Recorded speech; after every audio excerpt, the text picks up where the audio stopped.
All right, avast, and welcome back to Ship of Fools. Although we are neither on the open sea nor in the mud bath, we're just, I don't know, sort of in a disembodied space. We're in the lighthouse? In the lighthouse? Oh, that's nice. Yeah, sure. Yeah, that's a nice place to be. We all had a fine time there once we killed someone. Yeah. The keeper is upstairs doing something. She's not involved in this. Keeping. Yeah.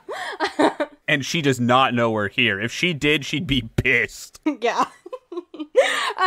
So this is our campaign wrap-up Q&A. Thank you so much to everybody who sent in questions. We are going to answer them, and just kind of hopefully clear up any of your lingering doubts about the campaign or the things that have been driving you crazy for weeks. I don't know. I have doubts. I don't know what you're experiencing. So yeah, let's go ahead and dive in. She said the thing. Yeah. So let's start with some of the kind of questions about like the epilogue and the plot and just kind of like generally the stuff that you just listened to, the wrap up of the campaign. Let's start with some of those questions. So first, from Dyed Violet, we have: was the finale barbecue meant to be a sort of parallel to the lizard meat in episode 1? Great question. Great question. It was meant to be a parallel to the barbecue at the Bluefin Tropical Resort, which I think was in episode 2, which was like once you guys cleared out the ooze, that's what the Bluefin Tropical Resort was having, like a beach barbecue. So I'd say maybe less so a direct parallel and more just a commentary on, you know, the world ends at a kitchen table and we were all born to share meat. I think it's a cyclical thing where we all love each other, so we share food and party together. I think it's about how barbecue is good. Yeah, it's about all those things. And that we're good at it. We all just said the same thing 3 times. Second question, also from Dyed Violet. Does Perrin... And they've included a note. I hope I spelled the kid's name correctly. You were very close. You wrote P-E-R-I-N, and it's P-E-R-R-I-N. Does Perrin get into pro wrestling once Reagan invents it? Reagan, this depends on, do you allow magic usage in your pro wrestling circuit? Do I allow magic in my pro wrestling? You know, this is what I'll say. This is a meaningless hard stance I'll take, which is, yes, magic, but only cantrips. I was gonna say, like, I feel like magic would be allowed, but only for show and not for anything to actually like take someone down with, you know? Yeah, like, I think you're probably not allowed to do damage with spells, but you would be allowed to use prestidigitation, you know, booming blade to make a... You can make your takedown look really sick. Right, like, make it sound extra, you know, like effects and stuff, and maybe like an homage to the fact that I think the very first spell I cast in this campaign was Shocking Grasp. I think that's maybe like my finisher, like maybe involves that or something.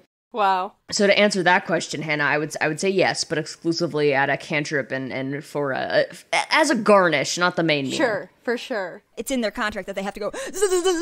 Yep. And they have to use prestidigitation to make it look like their skeleton is flashing through their body. It's in my rider. But no, to your point, bestie Dyed Violet, the only way I can imagine that kid being involved is in like a Syndrome to Mr. Incredible kind of way. Yeah, I mean, what I was gonna say is that when everyone's wrestling, no one will be. When everything's kayfabe, nothing Yeah, is. if you can't shoot lightning bolts, he's not interested in competing, because he sort of, I think, continues to be the archetype of, like, scrawny little person who then shoots fabulous amounts of lightning out of his hands, but is not really... I don't think he's got the muscle. No, he doesn't. Mm-hmm. Question 3, also from Dyed Violet. How do you spell the name of Malachi's childhood hometown? Suggestions include Raisin, Risen, or Risen. Yeah? Close, yeah. R-E-I-S-E-N. Whoa, is that how I wrote it down? Fourth question from Dyed Violet. Does Vance die his final death before or after Malachi and Reagan? Oh, that's definitely after. Wow. If we assume that Vance continues to be a willing soul for resurrection, Finn just keeps going with it. He's like Duncan, Idaho. It's just like history is littered with the corpses of Vances. He doesn't lose the taste for it after his dearest friends are gone. I think after his dearest friends are gone, he's even more attached to the Vances. So rather than being like, oh man, like I miss those guys so much, I'm just gonna live my life for me, he's gonna be like, fuck man, I gotta kill something. Whoa, no. He doesn't bring back Vance to kill him. He brings Vance back to hang out. To hang out and then die. They just hang out in incredibly dangerous scenarios. He does, in a sense, bring him back to die. Well, in a sense, we're all born to die. Wow. Isn't that a Lana song? It's a line in Shakespeare. But we're not all born to die multiple times in a row. Maybe you're not. Speak for yourself. In fact, I would confidently assert that as of that final scene in the finale where Finn jumps into the water, there is a Vance out there in the world that Finn has lost track of. So he really did win. He was right to keep coming back. What if, like, your last creature that you're going to be has a very short lifespan and you resurrect Vance right before then and Vance outlives you? That's kind of beautiful. I mean, Finn is not going to die as soon as the fish lifespan runs out. He's still got some years in him. No, I thought you were planning on dying in your final form. It was deliberately ambiguous. All right. Final question that we shan't be leaving ambiguous, apparently. Does Malachi die a virgin? I will tell you, I think this is nobody's business but Malachi's. But he dies a very fulfilled man. Wow. And you can take that as you will. Very satisfied, you might say. Consummated. Just a man who's full of satisfaction. But it should be noted that Malachi would not give his maiden head up for just anyone. Do not say it like that. Great. Okay. Next question comes to us from Pink Kitty Chloe on Twitter, who says, I was thinking about it during the finale. Did Finn's mom ever visit Gillsbury to meet his mom and dad? Great question. Oh. I think, yeah, probably. I agree. She would come if she was invited. Adriana is a little not great with normal human society now, but the Fishers are very welcoming. Wow. They're used to that particular brand of freaky. Yeah. Yeah, they can have a great conversation about lurker stuff. Fish, just Gillsbury things. Etc. And then one more kind of plot question from Softy on Tumblr.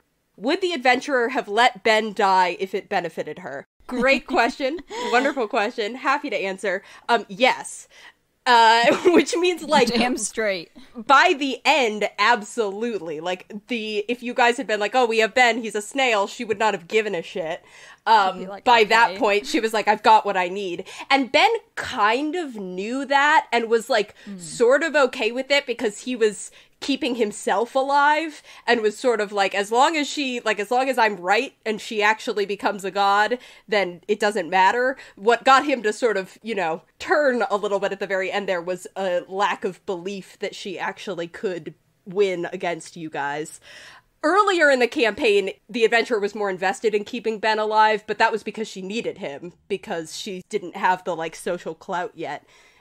So, no, she did not, like, actually care about him as a person, and would have gladly let him die if it was beneficial to her. The part of her that, like, was everybody's, like, mentor and, like, had taught these people how to be adventurers, like, had been part of AAA for years, and so, like, the quote-unquote more human part of her, or was invested in him as an adventurer and part of her team, she just also was willing to use the members of her team as chess pieces as necessary that could be discarded as necessary.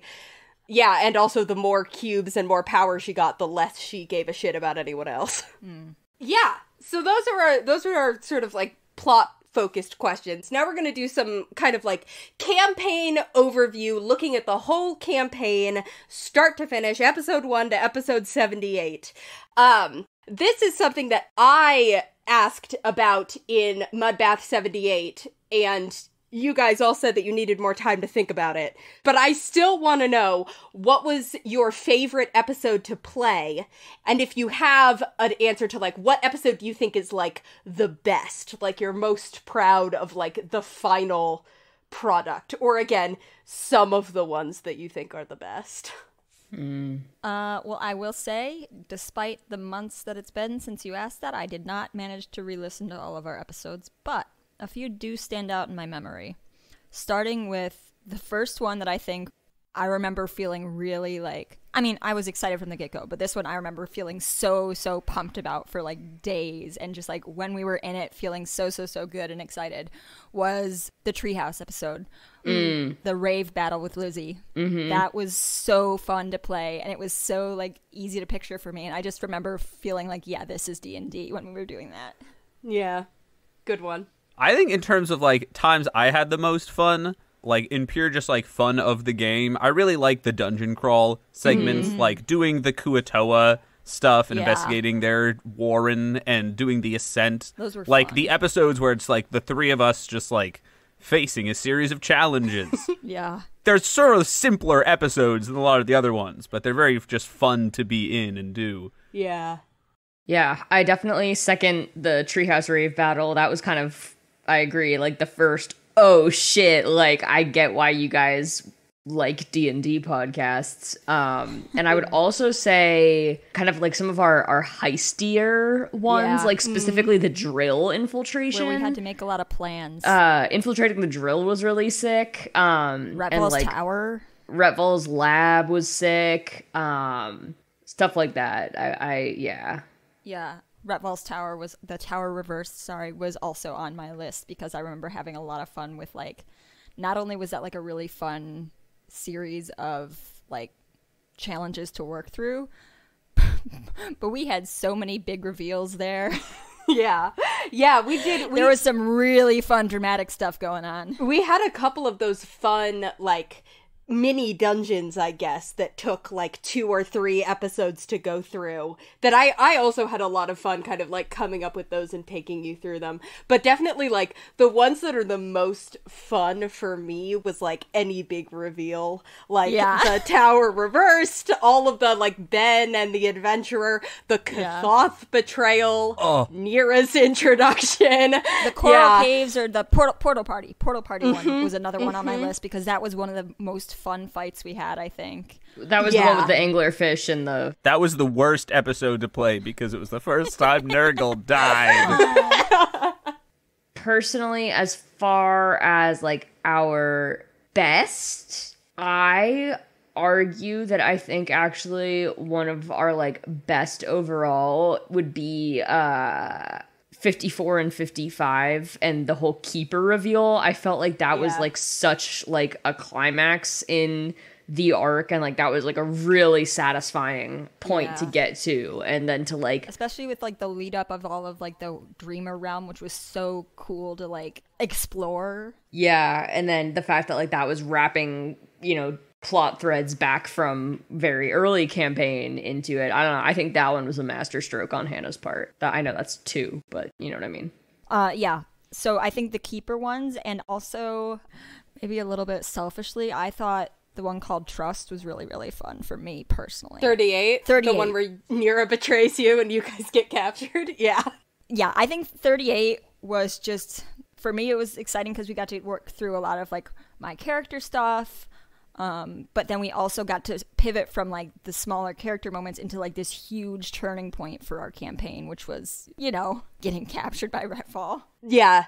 31, which is the Looking Glass one, and 38 are like 2 of my favorites, and they both have these like parallels of like some really good like role play and setup in the first half of the episode that like becomes even better when you listen back to it knowing what's going to happen. And then like this like crazy like turning point reveal at the end of the episode that was like really, that whole arc was really pivotal for the campaign. Yeah, 31 when we found out Retfall was Nell's dad. Oh my god. Yep. And that was preceded by the sending from Father Ceviche about Gillsbury getting attacked and Baleen getting captured. So it was these 2 like, oh fuck, like our NPCs are in danger. Oh my god, that's also when Reagan found out his dad is maybe alive. Yep. that was also in that one. I think the single funnest moment for me was when I summoned Jonesy and the shrimps. But I've already talked ad nauseum in the mud bath about how much I love that. I think in terms of best, like, if I had to pick an episode to, like, submit for an Emmy, like, if I had to pick one episode to be, like, for your consideration for the podcast awards, I think I would pick the final fight with Rhett Vol. Yeah. Because I think that was just a good, like, that had a lot of good character stuff. It was, you know, mainly a combat, but that's what a lot of D&D is. And it was a cool combat. It was, like, a good one. I think that had everything. Yeah, that was another one on my list of, like, 4 or 5 that I could think of was the Rhett Vol fight, because it was providing some closure to this huge part of Reagan's story. So we got a lot of, like, the character stuff, but we also got, like, a really hard and, like, complex combat. And the fact that we got to end on that cliffhanger of Reagan's death was also just a huge, like, party moment as well. And I think that was really fun to work through, both, like, mechanically and, like, beating the guy. Yeah. And also surviving the plummeting through the atmosphere. That was a good-ass episode. And it was a cool edit, like, with the sound and the music after the edit. It was, like, really... The battle episodes is where the editing really, like, takes it from... Like, we're doing the epic part in our imagination, and then you hear it with the editing, and you're like, oh, shit, it really is that cool. Everybody say thank you, Andy, for making us sound cool. Thank you, Andy. Thank you, Andy, for making us sound cool. You're welcome. Okay. So, on the flip side, Maddie Cav on Patreon wants to know, are there still episodes or moments you wish you could go back to and do entirely differently? And similarly, 9SY on Tumblr says, looking back, was there any situation you wish would have played out differently or wanted to explore more? Yes. Yeah, I will say for me, my answer is both, like, yes, absolutely, and also no at the same time. Yeah, like, I like the way things ultimately shook out, but... Right. I like the way things ultimately shook out, and also I believe in, like, there are so many things where it's like, yeah, this maybe would have been cool to be different, but then it would have changed so much of what came later that I can't, like, say that, because it's like, well, butterfly effect, and I like the things that came later, and so it's like, it's tricky. Like, in a perfect world, there were definitely scenes that I remember afterwards feeling like, damn, I wish that, like, I'd remembered that I wanted to say this, or like, oh, I wish that I had been able to, like, put this to words in a way that was more suited to what I wanted to say. Improv is hard. Really difficult. Yeah, it's very easy to improv when it's funny, and it's very hard to improv serious or deep or meaningful, because, like, I'll say it, I felt very self-conscious often, and still do, about, like, you know, the fact that I made a really stupidly fucked up little guy in a comedy podcast, and then was like, oh, my agonies, and, you know, there's no way to not feel stupid to say that, you know, so. But I feel like we all did a good job of trying to, like, coax things out of each other that we know that we wanted to sort of, like, do in a scene or something like that. And yeah, the comedy improv was definitely easier, even when I'm not naturally very funny, because all I had to do was just not talk and then make it a character choice. I think my only real concrete regret that I wish I got differently is there's some music I never got to use, because in the process of, like, finding music for episodes, I would often, like, listen to a bunch of different tracks and be like, oh, this is the right one for this moment. Ooh, but this one will be good for, like, some other time. But then I wound up not getting to use all of the ones I had saved. Sad. Alas. Andy sent me some ones that he had, like, he's like, I associated these with Malachi, and I never got to use them, and they were fucking awesome. Release the Latai cut. The Latai cut, which is just like half an hour of instrumental tracks. hey, some of us are into that. That I didn't write. Yeah. Into Nine Side's particular question, like, any situation specifically you wish would have played out differently or wanted to explore more, I will say, and at some point Hannah and I did talk about this behind the scenes, there was a possibility of Heartmark actually having survived and me having not known. But when Hannah gave me the gift of my dad having been alive this whole time, we were like, well, I can't just have everybody from my tragic backstory turn out to have been alive this whole time. Oh, hey, Mom. Oh my God, Reagan, your dog really was just at a farm upstate. Here he is. Wow. So I'd say that's one thing that, like, in a podcast slightly to the left of this one, me and my ex would have had, you know, a whole thing. Well, I guess he's not really my ex, he's just dead. I think that qualifies. Like, that all would have, like, been more of a thing, but there simply wasn't time, and there simply wasn't the genre, and so that just kind of got left to the side. But if anybody's still wondering, it is spelled Hartmark. I know that's come up a few times. Yeah, that was a cool. This was something we talked about on the Mud Bath, but not on the main feed, was that I toyed with the idea of Hartmark, like, having made some sort of deal to get resurrected by some evil sea entity, or possibly the Lurker. So he would have been, like, a zombie, but still technically alive and out and around, and that could have been something to explore. But yeah, like Nani said, we sort of talked about it when it's like, I decided that there was already enough going on. But that is, like, a plot thread that never got pulled on that would have been kind of fun. I also, like, a little bit wish there would have been time at some point to, like, deal with, like, the royal family and, like, some more, like, political intrigue-y type of stuff, which I, like, laid groundwork for in the first half of the campaign, and then simply never put in the second half of the campaign. It's, again, like...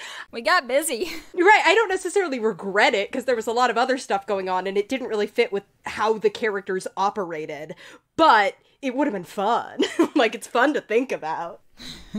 Yeah, I think there are just, like, a lot of things that I wish we, like, had more time to explore, but I'm still, like, satisfied with what we were able to explore in the time that we had.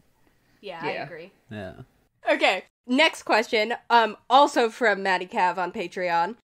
What were the biggest divergence points, either for the players or the characters? Which I assume means kind of like the, like, turning points, like the real, like, for me, I would say the plot-wise, the big turning points were, like we said before, kind of around the arc around the 30s, 31 and 38, and, like, everything around encountering Lithios for the first time, and really, like, Galesbury getting attacked, Baleen getting arrested, Nell and Alden getting captured, you guys getting captured, foiling an execution, and then eventually leading up to the Adventurer turning on you 30s. guys. Yeah, you did. Like, that whole arc sort of recontextualized everything that came before and set the tone for everything that was going to come after. Yeah. I think I have a good answer for this. Ooh. Like, well, I guess in the show, like, obviously big turning points for Finn, the biggest is probably meeting the Lurker and finding out that, you know, he's not actually obligated to have a deep animosity for all surface life. Yeah. But, like, for me as a player, externally, like, meta-wise, I think a big divergence point for Finn was there was an episode, I don't remember when, somewhere in the 20s probably. It was one of the moments where we're on a beach and Reagan is being sad about how he killed a bunch of people. And Finn said something to the effect of, like, oh, well, it's not that bad that you killed them, because everyone's going to die anyway when the Lurker swallows the land. I remember that, yeah. And that was I think this is the only time I can think of I did this. I actually did go back afterwards and change that line to be less sinister. Just to be something where I was like, oh, like, it doesn't matter because someday everything will be underwater. A bit more vague, because that was the moment where I sort of was forced into the decision, like, has Finn considered the mass death that would come from the sea swallowing the land, or has he just not? And I decided that both the funnier option and the option that made him more endearing and easier to root for was that he just hadn't thought about it. He hadn't actually connected the dots that, like, so many people would die horribly. Well, then and later when he does connect those dots, that was another big point for Finn. Yeah. Yeah, true. Yeah, and then when it actually happened in the story, that allowed for that moment to happen and be a big deal for him. Yeah. Good answer. I don't know whether to classify this as a moment for the character or for me as the player, because all of my theories surrounding this turning point for me ended up not really coming to full fruition. But the Treehouse ep and learning about the Dreamer for the first time, and, you know, the dreams that she sent us and all of that was a huge deal for me. Yeah. Because I remember, like, afterwards just going insane, being like, oh my god, like, is the Dreamer Malachi's god? And I think I talked about this in some of those mud baths, but it threw into doubt, like, everything that he had sort of been, like, basing his life on and how I was playing him. And I'm like, I honestly don't know if he were to find out that she was the one providing his magic, like, how he would be able to, like, move forward, because I didn't think he had like the strength of purpose yet to be like, oh, I'm not evil just because I got this magic from an evil lady. Yeah, that's another avenue that would have been fun to explore, is because I did not intend that when I created the Dreamer in that arc, but as soon as Taylor started thinking that I did, I went, oh shit, that would be kind of fun. Like carpet bombing Hannah with text about that. And it would have been, like, I didn't end up, but it would have been kind of fun to see what would have happened if I'd have pushed on that button. Yeah, I think similarly, I don't remember when this was. I think this was around the Ascent. I guess it would have had to have been, or whenever it was that I had Reagan be like, it wasn't my fault, like, and stop dragging that plot point around, and, you know, just being able to be like, all right, anyways, now let's actually have fun with the character. Yeah. That was probably a big one. Yeah. It was like around the Ascent, and then also this is another episode that I remember really loving, but like when we first got to Angel Isle, and you guys had like one episode of just like exploring Angel Isle, and Reagan had that really nice moment with like Heartmark's stuff that he'd like left behind, the like hidden cache. I remember thinking like, oh, this is a good moment for Reagan. Yeah, that was a really good ending of a chapter, yeah. Yeah. Nice. Okay. Katie on Patreon wants to know, what was the plot creation process like? Which I assume is kind of a question for me. Gradual. At first, like the whole first half of the campaign, I was planning like one arc ahead. Like I have 15 documents that are each an arc. And like in the beginning of the campaign, I was planning one at a time. Like I didn't have anything planned except for the Bluefin Tropical Resort when we started. And then somewhere around Angel Isle was when I sat down and was like, okay, what's the rest of the campaign gonna look like? And sort of very loosely planned out the next 6 arcs and then filled in the details. Which is like generally, I would say, if you're DMing a campaign where you're making up the plot, do not feel like you need to know the ending when you start, unless you're running like a very particular sort of like limited game. But in general, just plan for the next episode or the next like 5 or 6 episodes and call them sessions, not episodes. Yeah. Oh, this is a little bit, we were talking about something a little bit like this before, but Cattyology on Tumblr wants to know, if you could record another 5 episodes, where would you put them? Either expanding on existing arcs or fitting in something else. Ooh.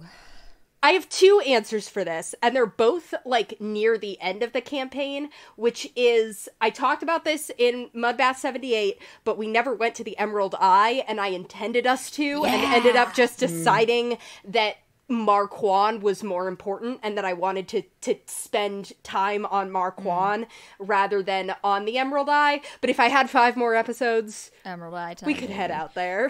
Emerald Eye time. On a similar note, which this could also be the Emerald Eye, I think in terms of the world, there's just sort of infinite potential for stuff to happen in the Aberrant Sea. Like, we could have done a dozen more episodes of us just sailing around and encountering strange things. Yeah. You never actually fought. You encountered an aboleth, but you never actually fought the aboleth, and you never fought a Morkoth, which is like the other big undersea beast, and that exists in Dungeons and Dragons. Both of those would have been fun to do. And I also would have just liked to have like 5 more episodes. Now, with hindsight, it would have been nice to have 5 more episodes just in the last arc in Luola. Just to have a little more breathing room, maybe give the adventurer a more complicated scheme that you had to take down, or like some reason to have to like sneak behind Lithios's lines. Although I guess we kind of did that with the drill, so maybe that's not as important. But like there was some the drill. With hindsight, I think that could have used a little more breathing room. So 5 more episodes in there might have been nice. But also, I don't know, maybe then it would have felt like it was dragging. So who knows? Maybe it's perfect. 5 more episodes where we just see every animal that Finn turns into for the rest of his life. Yeah. The Finn cut. And he's just listing creatures. 5 times in a row. 9SY on Tumblr wants to know, were there ever any moments where you feel like you beefed it, like fucked up real bad, that ended up fine but weigh on your conscience and haunt you to this day, totally not asking from experience?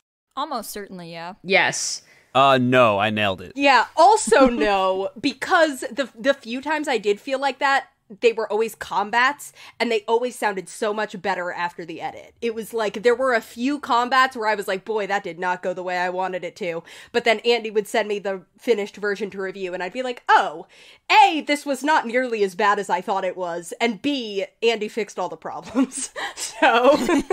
Yay, Andy. Yeah. Everybody say thank you, Andy.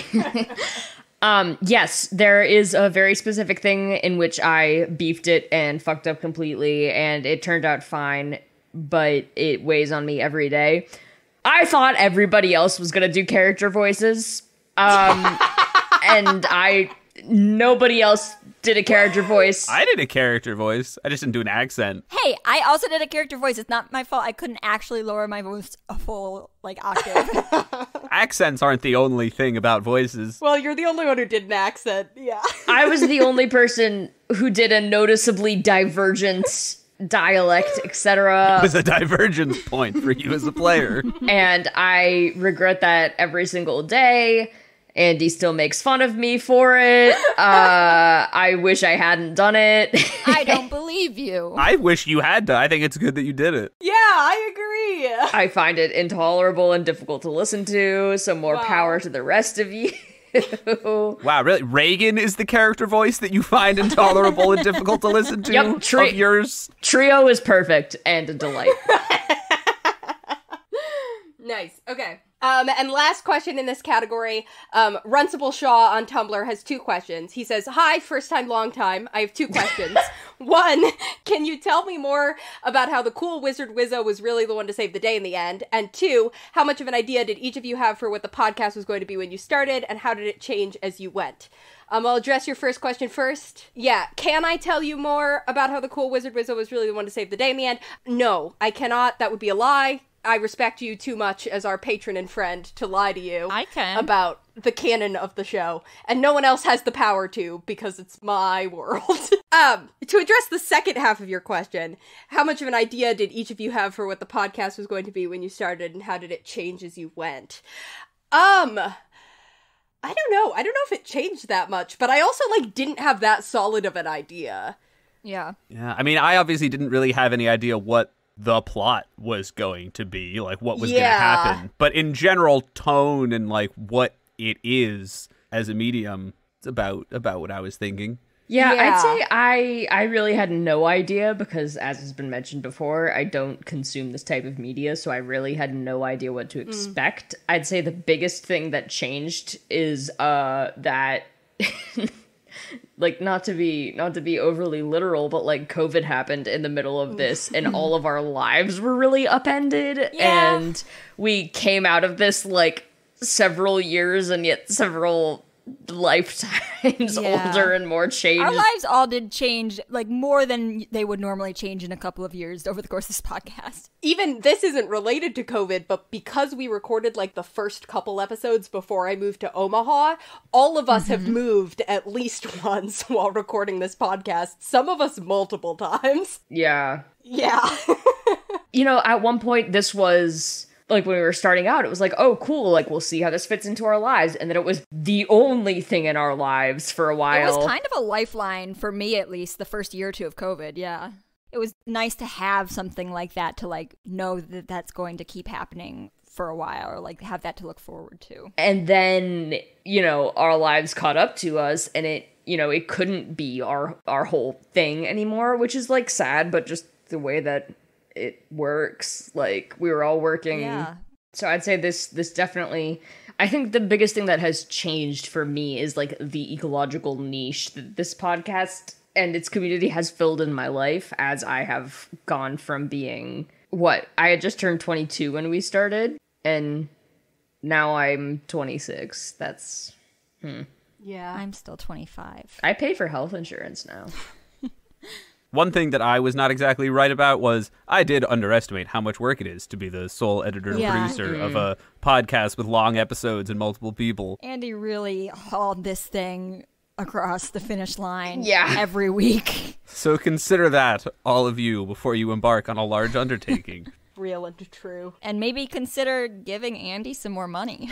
True. I think those are good words to live by, really, yeah. In any situation.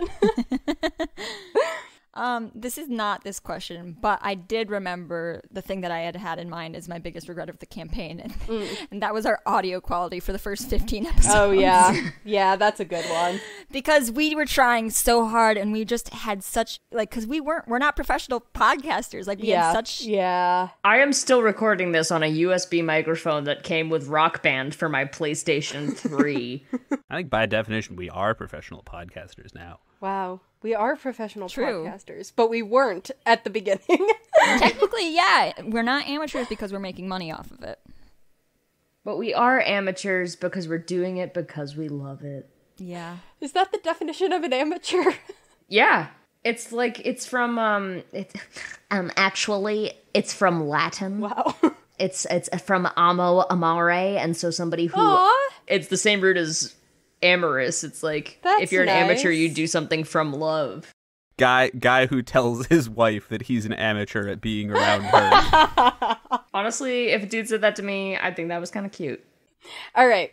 Next category, which I called the character vibes / AU questions, which is questions that are just kind of generally about the guys, but less about what they're specifically doing in the campaign. Which is to say, the first one is, if the internet got invented in Lithios, what would the boys primarily use it for? From Dyed Violet. Read Wikipedia pages of animals. Finn would be lurker posting 24/7. Just constantly on every platform he could find, just posting about how great the lurker is. Now people are so unfair about the lurker and everyone should love the lurker. All the haters and losers out there.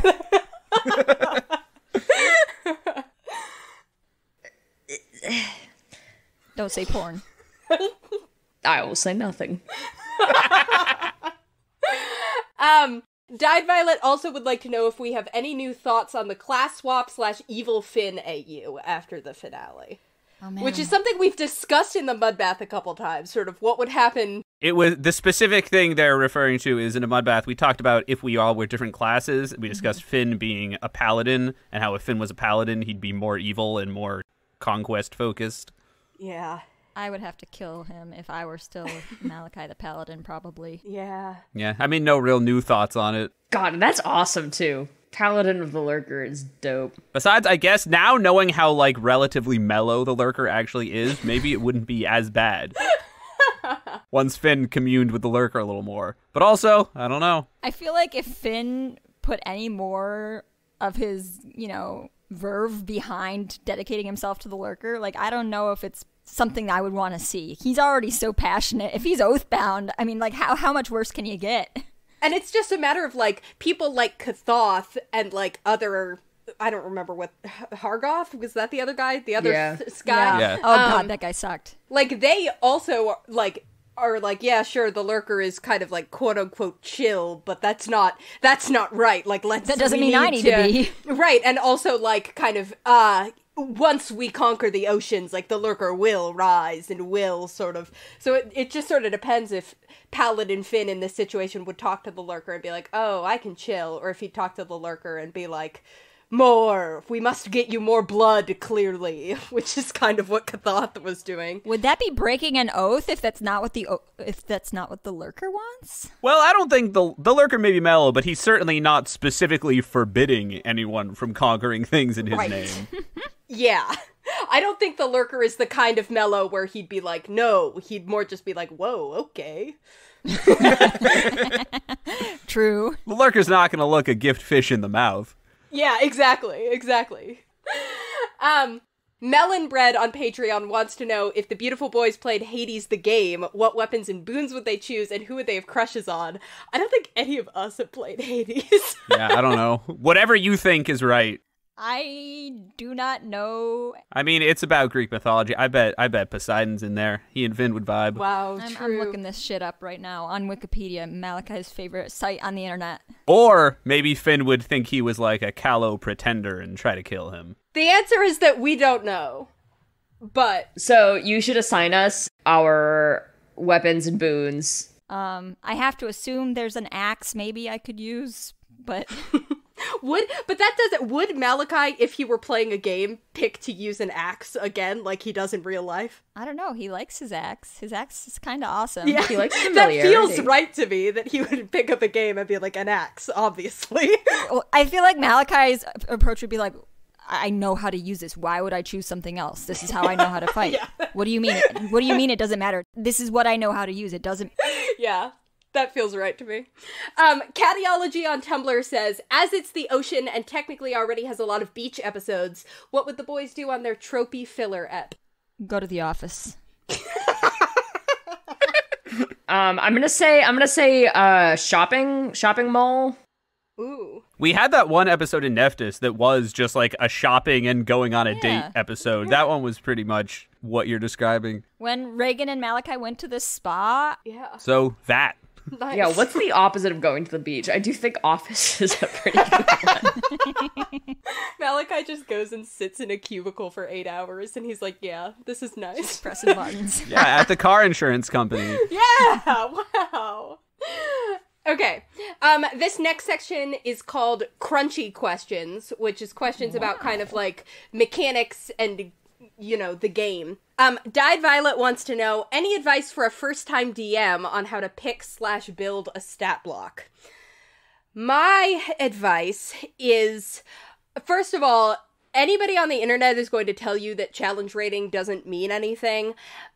It means something. Like, it's not totally, like, it does mean a little bit of something, but it is kind of unreliable. Like, you can't, it'll give you a ballpark rather than, like, a specific level. It's important to, like, look at how many attacks does this monster have, how many hit points do they have, and, like, how much damage do they do. And then also kind of, like, another really good way to pick monster stat blocks is to know your party. Like, if you have a party. Like, by the end of the campaign, was definitely compensating for Malachi's high hit points, and knowing that I needed, if I wanted to do any serious damage to Malachi, I needed someone who could do a lot of damage, because Malachi had high hit points even for a paladin. And also was kind of being aware of, like, who can do, like, at the end, the adventurer, her regen was stopped by radiant and cold damage, because I knew the party, I knew that Finn had good cold damage, and Malachi had good radiant damage, so I was like, they'll have to think about it, but, like, they do have the ability to do this damage, rather than sometimes you back yourself into a corner if you don't think about, oh shoot, nobody in the party can do this.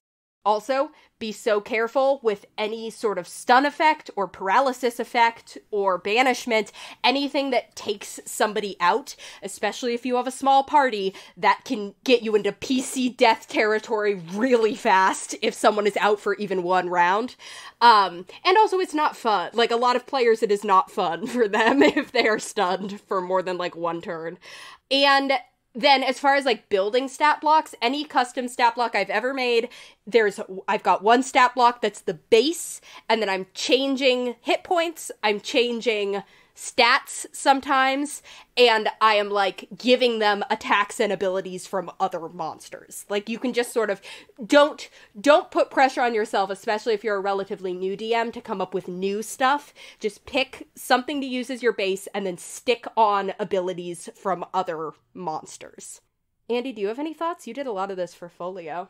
I'm not sure I have anything that you didn't already say. Yeah, I'm not sure I'd say making stat blocks is a skill I've mastered at this point. But yeah, generally, if it's hard. It was interesting in Folio because a lot of the time what I had to do was make a stat block for a pre-existing character who, like, the players and the listeners already were vaguely aware of. Yeah. So I had to be very thematic about it. So usually I would take a pre-existing stat block that was roughly the right challenge rating and just tweak it a bit, like reflavor it, change some of the abilities and the resistances. Like Hannah said, like, you don't have to start from scratch. Yeah. You can start from a baseline this is sort of similar to what I want. Yeah, true. You can mix and match features.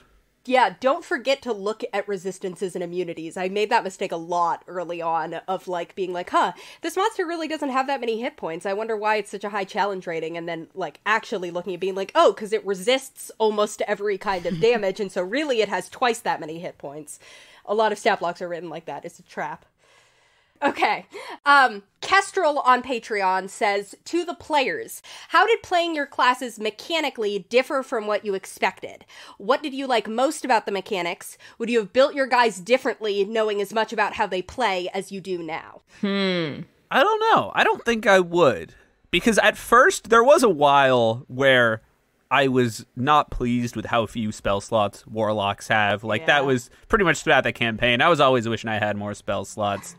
But I did really like having Eldritch Invocations, which is obviously the counterbalance that a warlock gets. Because I thought that played well into Finn being, like, an inherently magical guy. Like, he was born of magic. He's made of it. Like, he can just do stuff. And I really liked that he could detect magic or give himself magical water armor whenever he wanted. Yeah. So I think I would not change how I built Finn, but it was the first dozen episodes or so, I was like, man, I really cannot cast that many spells. Come on. Yeah, I honestly don't even know what I would have done to build Malachi differently, because he's pretty, as far as paladins go, he's a pretty straightforward paladin, and like, because I don't have to choose which spells to learn, it was more a matter of what I was, preparing each day and like what I wanted to do on my ASI level or my feat level. Because I definitely wouldn't have changed his oath. I think that I liked the ancients.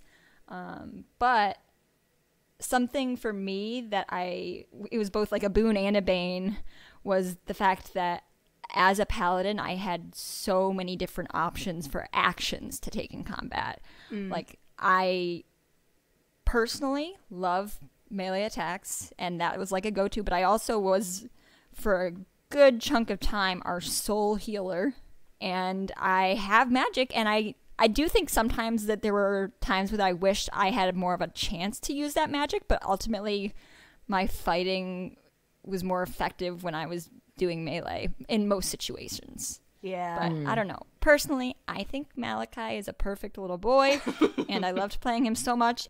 Yeah, so contrary to any logic or conventional wisdom, I fucking love Reagan's build. It's really fun for me to play because, like, I both have a lot of options, but also not that many options, because it's kind of like, well, I'm either up in the business or I'm sniping. So I like the kind of chaos that lends itself to. I like, really kind of doubling down on the whole glass cannon trope of a sorcerer by really upping the cannon factor and putting myself in situations where I really am distinctly made of glass.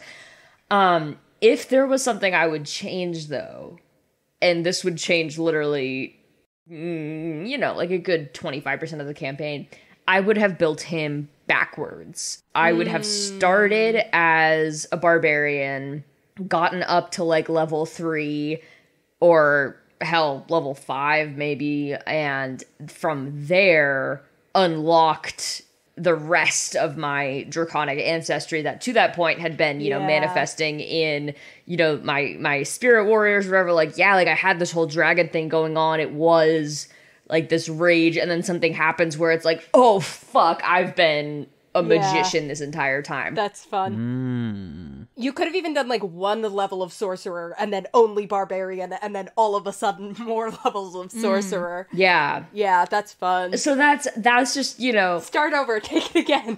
Retake. But like, I think that could have been a really cool, and I think because everybody's always like, why the fuck would you play a D6 caster and a D12 fucking barbarian at the same time? And it's like, because it's a really interesting push-pull, and it can actually like build a really fun and interesting character. And you know what? If I was to do it again, I would perhaps do it backwards. Nice. How often are people saying that? Are you getting harassed? Yeah. Are people coming up on the street? Why do you think I deleted my social media, Xanthi? Cool. And then 9SY on Tumblr wants to know, are there other TTRPGs you all play and would recommend? Wow. Yeah. Well, Monster of the Week. Yeah. Monster of the Week. As you know, if you're a Ship of Fools completionist. Yeah. Monster of the Week is definitely, after D&D, the system that I'm most familiar with. And it's really fun, especially if you like that genre. Awesome game. I got to play a really fun Monster of the Week campaign that Hannah also ran. Yeah. And granted, this is my only experience with playing another RPG, but it's kind of awesome. Yeah. Yeah, Monster of the Week is dope. Shout out to Glitter Hearts by Greg Leatherman. That's my longest running game that I play in. That one slaps. Also shout out to, what is it called? Featherbeak and Bone, I think it's called. Which, one of my favorite RPG experiences ever. Just got, if you ever got an afternoon to kill, just, have a little drinky drink, smoke a little J or something, sit yourself down with 3 of your closest friends and play a session of that. Super, super vibey. What's its deal? Featherbeak and Bone. So it's basically a world building game. And like, how did you find out about it? Is it like a book or is it? It's a book, yeah. And it has like these little like coloring pages that it comes with basically. And you sit down and you basically like go around the table and like pick out points on a map, and then, as per what faction you're representing in the game, you assign lore to the spot that you've picked out on the map. And it's really fun just to watch like what each person's different like interpretation of what a shape of something means and like the ramifications of it. And so we ended up actually building out like a society in this one game of Featherbeak and Bone. That sounds so fun. That we then used in a later D&D campaign. Yo. So that's a super cool one. It's really chill. I recently played 10 Candles. That was a bop, especially as it's about to be October. It's really spooky and it involves lighting candles and burning things, so maybe play it outside. That was a good one. And then Fiasco is another fun one, which I wouldn't really describe as like D&D analogous, but really just designed to be played in a few hours with 6-sided dice and no preparation. So that's really just like a balls to the wall kind of one. So those are all a little bit more alt than D&D, but Yeah. I will say I haven't actually gotten to play it, but the book rules, The Sword, the Crown, the Unspeakable Power. Oh, true. Yeah, I would be able to play that one day. I almost played in a game of that, and it was again really fun to like read the system. That's like a political intrigue, like Game of Thrones-esque.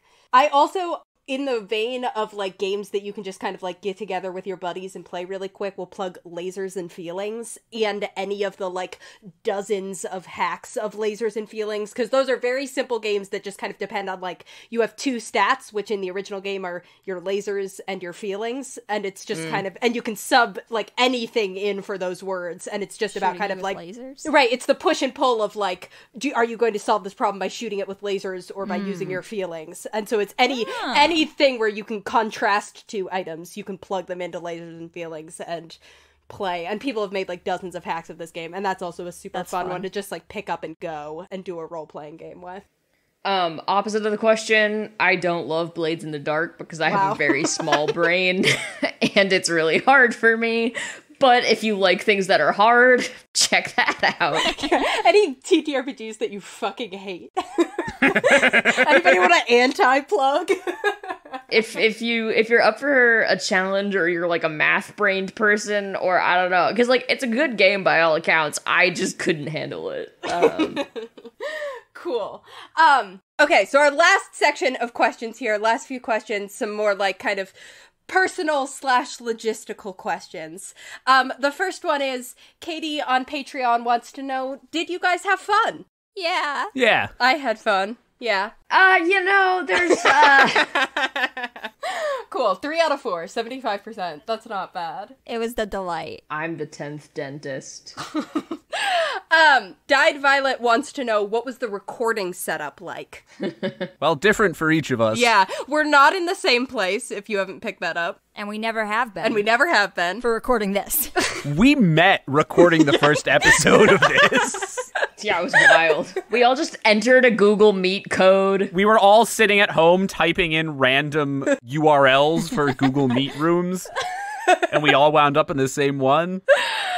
Yeah, so that's we are on a Google Meets call right now with each other, looking at each other's faces, and then we're each separately running Audacity and recording with our own mics on Audacity, and we like clap at the beginning to synchronize the tracks, and then Andy, when he's editing the episodes, or me when I'm editing the Mudbaths, put them together in Audacity and edit them and add music and cut stuff and etc. Yeah. Which usually I do like one, then the other. So I put all 4 tracks into Audacity and then go through like cutting what needs to be cut, moving stuff around for timing, that sort of thing. And then once that's done and it's like, this is what the completed episode sounds like, then I would go back again and add in like sound effects and music and different sound cues and such. And then Andy would send out a draft with any questions he had about whether or not we liked the way something sounded or whether we thought something made sense as a transition.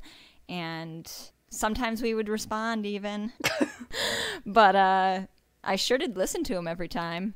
Nice. Yeah, really cannot strongly enough emphasize how much Andy has carried this shit on his back in the logistical sense. Like, Hannah carried this all in the ideological and the making things happen sense, and then Andy, like, literally... Andy is the reason that you are listening to this. So if you ever appreciated us, you've really been appreciating Andy and Hannah, and Taylor and I were also here.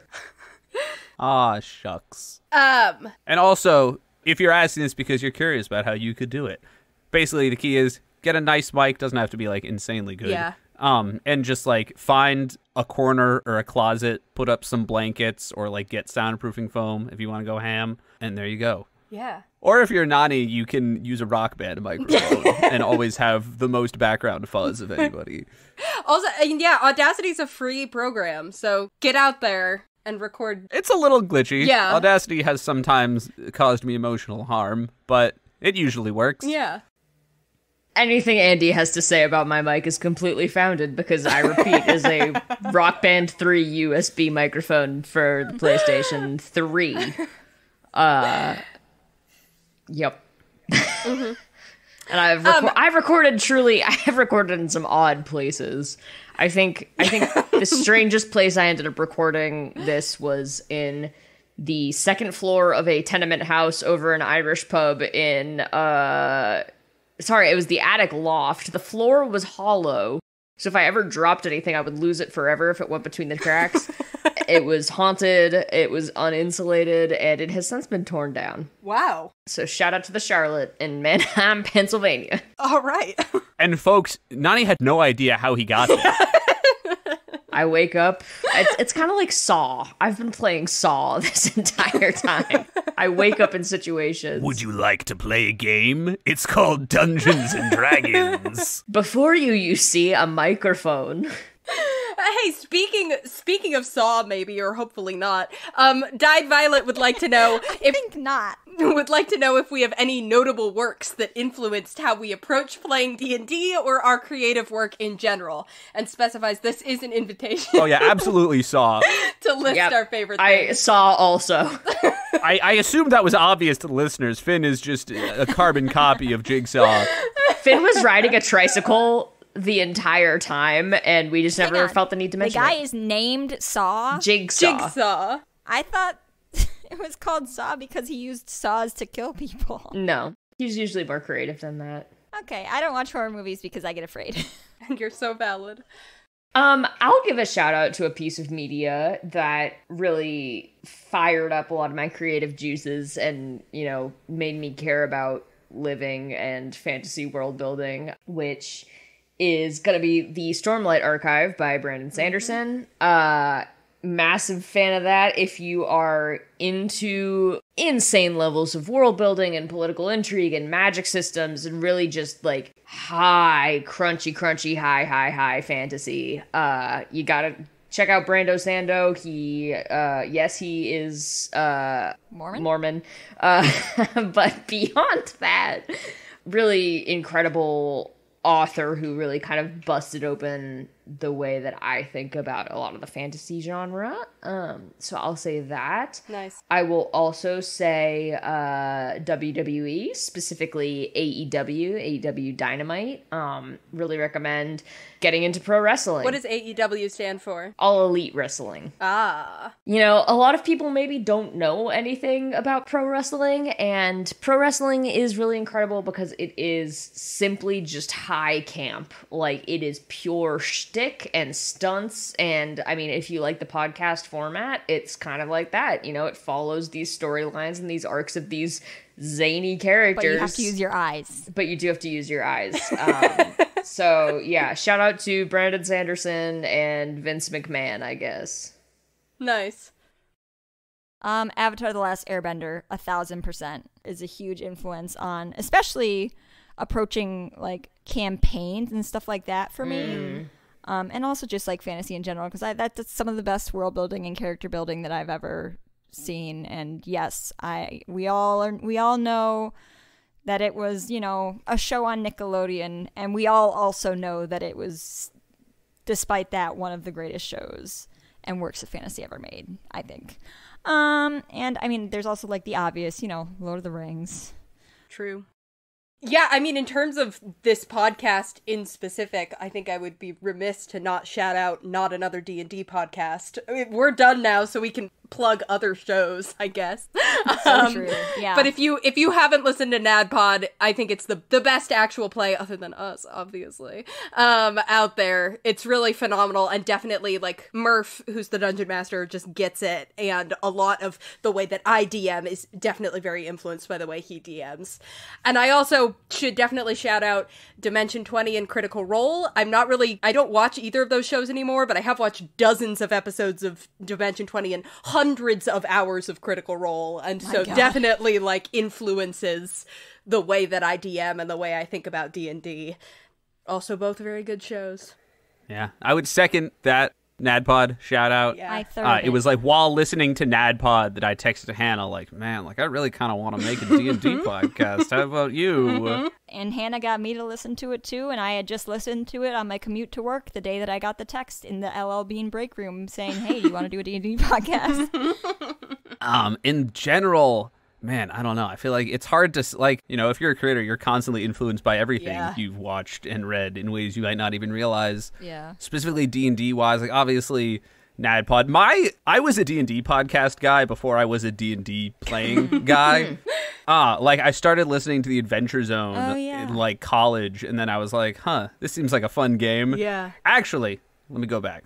Whoa. My journey to D&D is actually kind of funny to me. I don't know about to anyone else. Because my first exposure to D&D was Order of the Stick, which is a very long-running webcomic about D&D. But I didn't know that. When I found it, I was just like, oh, it's like they're fantasy adventurers making funny jokes. And then eventually it became clear to me, like, oh, there's like a lot of references to like specific rules. I guess they're like, this is about a specific game. And then I was like, okay, it's Dungeons and Dragons. And I was pretty young at this point. It's not dumb that I hadn't heard of D&D. Yeah. I'm getting defensive about the story I'm telling about myself. I've never even heard of this. It's good. I would recommend it. With the caveat, it's been running for a long time. I don't know if the early stuff holds up, but like it's good. It's still going. Wow. In fact, I think it's nearing the climax, but honestly, it's hard to tell. So yeah, there's a long backlog to go through. And that, I think, is the thing that has most influenced my specific idea of what D&D comedy is. Like how a character acts in a D&D campaign when the goal is to be funny, but also serious sometimes. Cool. So shout out to Rich Burlew for making that. I remembered one of my other major pieces of media that informs everything I create. And I know this is, again, media that was, you know, like originally created for children or young people, but we're talking about formative media. Animorphs absolutely has formed a basis for so much of how I approach character and like all of my favorite themes and stuff like that, and just like just storytelling in general. And like it was, yes, there were a million books and some were better than others, but like the overall story of Animorphs was just so good. Yeah. Also, just a shout out to comic books as a medium. Yeah. You know, I think if you're talking about things that have informed my conception of stories about people with special powers doing action, but also having emotion, like a lot of the times I would be picturing action sequences in this podcast as like comic book panels. Oh, that's cool. That's sort of like static, but also very like kinetic, and you can feel stuff radiating off of it, imagery. Yeah. Because when you think about it, D&D characters are superheroes. Yeah. And there's also comic books about D&D out there. Whoa. So, you know, go read anything by Jim Zub. Ooh. It's so obvious it slips my mind, but Lord of the Rings, specifically the films, massive in terms of, just like the scale and a lot of the aesthetic. It's kind of like, Three Hunters. Yeah, just like guys being dudes, stuff like that. I also, in terms of Ship of Fools, I watched Black Sails, or at least the first two seasons of Black Sails, like part of the way into this podcast. Mm-hmm. And it's a different genre than what we've got going on for sure. But it definitely did, like, some of the things about, like, pirates and like image and the creation of an image and like what like a pirate's name means and like this kind of like distant but ever encroaching threat of empire and like what it means to be on the fringes of society. Like a lot of that was definitely coming out in Ship of Fools, I think. Yeah, Pirates of the Caribbean, duh. True. That's definitely informed a lot of who I am as a person. Sinbad, Legend of the Seven Seas, the animated version, starring Brad Pitt and Catherine Zeta-Jones. You don't know that because they're animated, but if you need to Google it. Nice. Also, hey, I'll shout out going to the aquarium. I really think I got more inspiration from being in the aquarium than I did from anything for this campaign.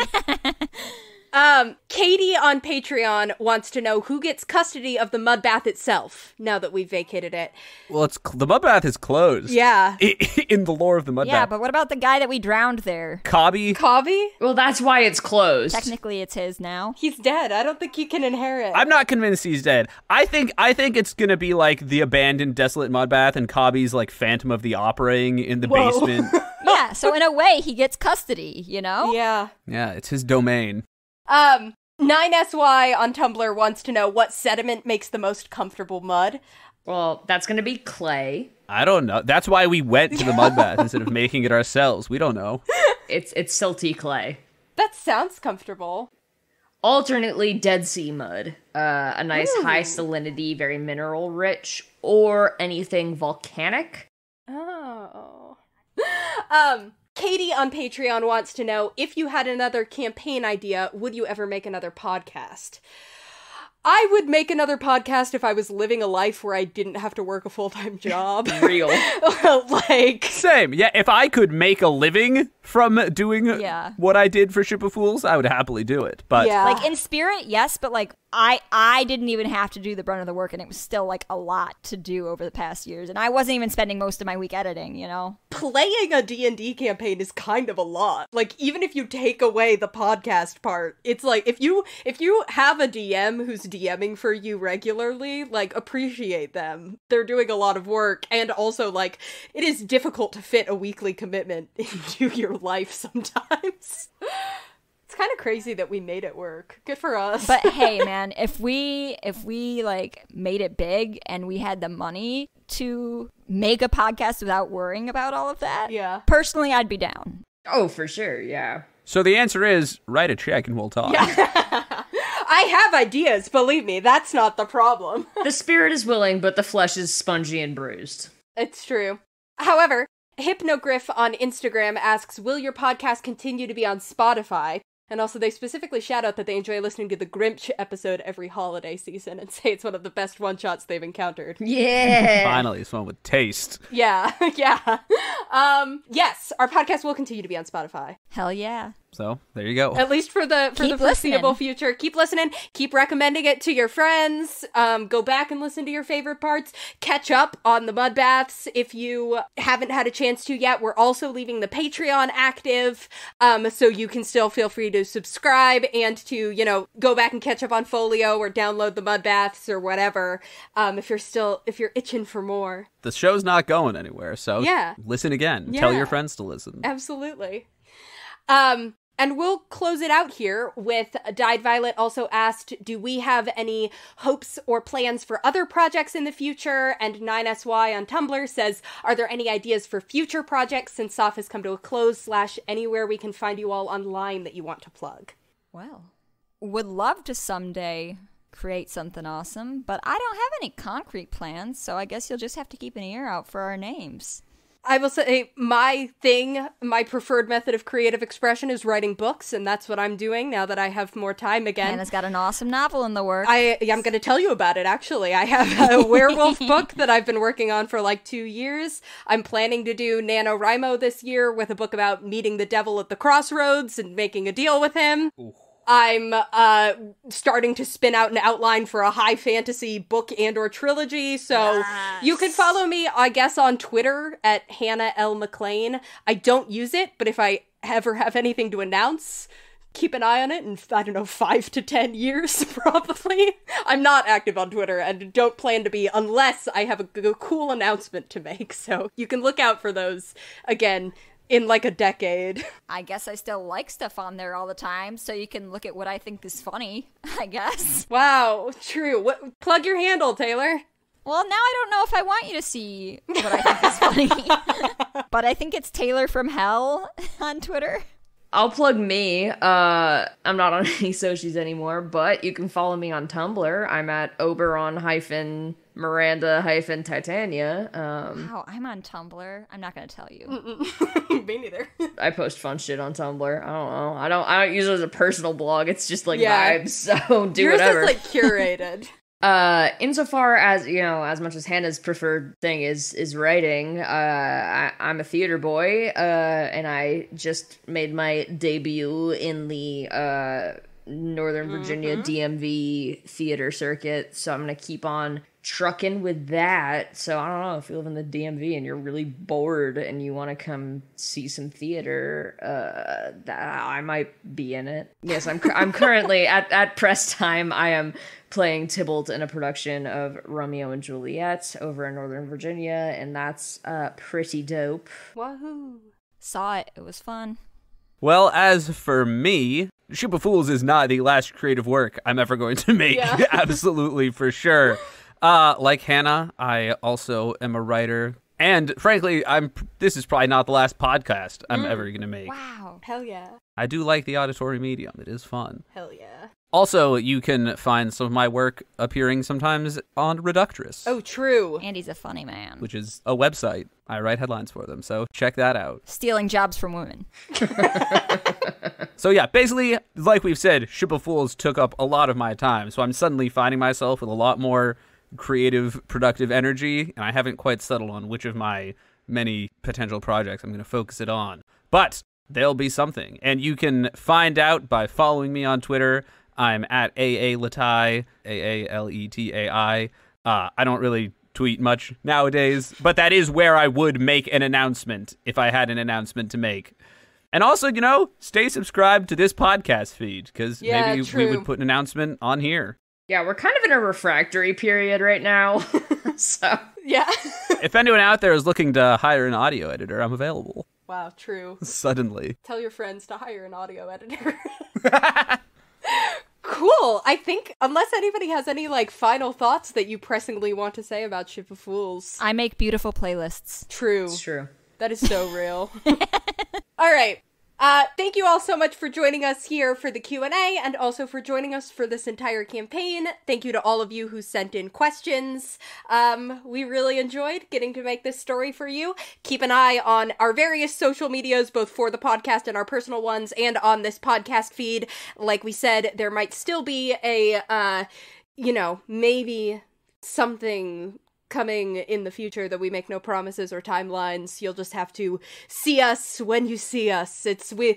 We're adding an element of mystery to your lives. Although, one thing that isn't mysterious is that there is a bonus segment to this Q&A. We got quite a few questions about Folio, our Patreon-exclusive side campaign, as you're hopefully familiar with by this point. And so those questions and the answers to them are in a bonus Q&A segment that is going up on the Patreon right about when this one gets published. So, if you want more, you can head on over to the Patreon to get access to those those questions. That's definitely up there. Anything else we may do in the future is the part that's mysterious. Yeah, no, I just want to give a shout out to, like, our listeners, truly. Like, I know that sounds cheesy if we say it that way, but, like, the fact that, like, there has been, like, a somewhat active, like, community of people who listen to our shit and, like, produce, like, fan content of our shit, that's, like... It's been really nice. So fucking cool. It's so gratifying to know that people are liking and listening to the stuff that we're making. Yeah. And spending their money on us, like, so that's, like, massively seen and appreciated, and like we think it's super cool. And if there's anything you ever like want us to see, like hit us with it. And like I'm so glad that we've gotten to like make connections with people. Oh, you don't want to just say that without caveats, no, Alani. Anything related to our podcast. I know what maybe. I said. I'm the one who gave my Tumblr URL. I'm not a coward. But yeah, genuinely to everybody who has ever listened to us, hyped us up, had anything to say, thank you from the bottom of our hearts and the hearts of our bottoms. Yeah. Yeah, thank you. Yeah. We really means a lot. Yeah. We really love you guys. Well, and you made us feel very loved, too. Let's not get a little too parasocial here. We love the idea of you guys. I'm sure you're great. Appreciate you. We love the way you love. All right. Yeah, thank you for listening. Thank you for being out there.